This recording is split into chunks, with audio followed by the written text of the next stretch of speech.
Hi hello friends, welcome back to Media Talks. நான் உங்கள் Mounika. So வீக்கா ஃபேன்ஸ், எம்என் ஃபேன்ஸ் செம்ம ஹாப்பியாக இருப்பீங்க லாஸ்ட் அப்டேட் பார்த்து. ஸோ நானுமே ரொம்பவே ஹாப்பியாக இருக்கேன்.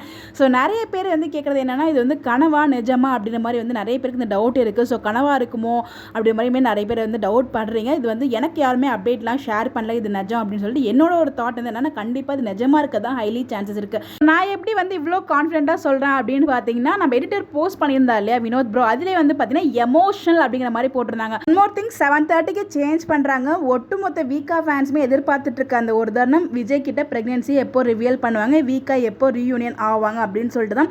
ஆல்ரெடி வீக்கா பிரெக்னன்சி ரிவியல் பார்த்தீங்கன்னா 2 times நம்ம கனவு மாதிரி, அதாவது கனவுன்னு சொல்ல முடியாது, காவேரி நினச்சி பார்க்குற மாதிரி சீன்ஸ் காமிச்சிட்டாங்க. பட் ஒன்ஸ் அகைன் திருப்பி நினச்சி பார்க்குற மாதிரியே சீன்ஸ் வச்சாங்கன்னா ஃபேன்ஸ் கண்டிப்பாக கடுப்பாயிடுவாங்கன்னு அவங்களுக்குமே தெரியும்.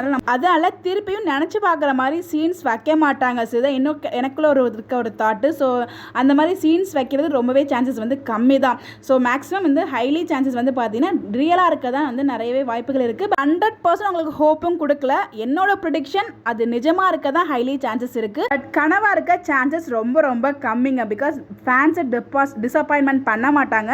எனக்கு பிரவீன் மன்னன் சார் மேலேயும் ஒரு ஹோப் இருக்குது, டீம் மேலேயும் ஒரு மிகப்பெரிய நம்பிக்கை இருக்குது. ஸோ நம்ம எல்லாரும் எந்த லெவலுக்கு எதிர்பார்க்குறோம் அப்படின்னு சொல்லிட்டு அவங்களுக்குமே தெரியும். நம்மளோட கமெண்ட்ஸ் பார்த்து நிறைய அப்டேட்ஸ் நமக்காக சேஞ்சஸ் பண்ணியிருக்காங்க. நம்ம எபிசோட்லையுமே பார்த்துருக்கோம். ரொம்ப எதிர்பார்த்த மாதிரி டைம் சேஞ்சஸும் கொண்டு வந்திருக்காங்க. இதெல்லாம் கூட்டி கழிச்சு பார்க்கும்போது கண்டிப்பாக நமக்கு கிடைச்ச ஸ்டார்டிங்கில் அந்த கார் சீக்வன்ஸ் பார்த்தீங்கன்னா ஒரு ட்ரூத் ரிவியல் ட்ராக் அப்படிங்கிற மாதிரி நமக்கு அப்டேட்ஸுமே கொடுத்துருந்தாங்க ஒருத்தவங்க. ஸோ அப்படிங்கிறப்ப எல்லாத்தையும் வச்சு பார்க்கும்போது ரியலாக இருக்க ஹைலி சான்சஸ் இருக்குது. சம்மந்தமே இல்லாமல் எப்படி சடனாக இந்த ஒரு ட்ராக் கொண்டு வந்தாங்க அப்படின்னு யோசிக்கவே முடியல. ஸோ அதை பற்றி நம்ம அடுத்த வீடியோ டிஸ்கஷன் பண்ணலாம். ஸோ எப்படி இந்த ட்ராக் நடுவில் கொண்டு வந்திருப்பாங்கன்னு சொல்லி உங்களுக்கு ஐடியாஸ் இதெல்லாம் இருக்கும் இல்லையா? ஸோ உங்களுக்கு ப்ரிடிக்ஷன் இருக்கும், மறக்காமல் கமெண்ட்டில் ஷேர் பண்ணுங்கள். ஸோ அதை பற்றி நம்ம டிஸ்கஸ் பண்ணுவோம். இந்த மாதிரி அப்டேட் தெரிஞ்சுக்க நம்மளோட சேனலை ஃபாலோ பண்ணிக்கோங்க. Bye bye.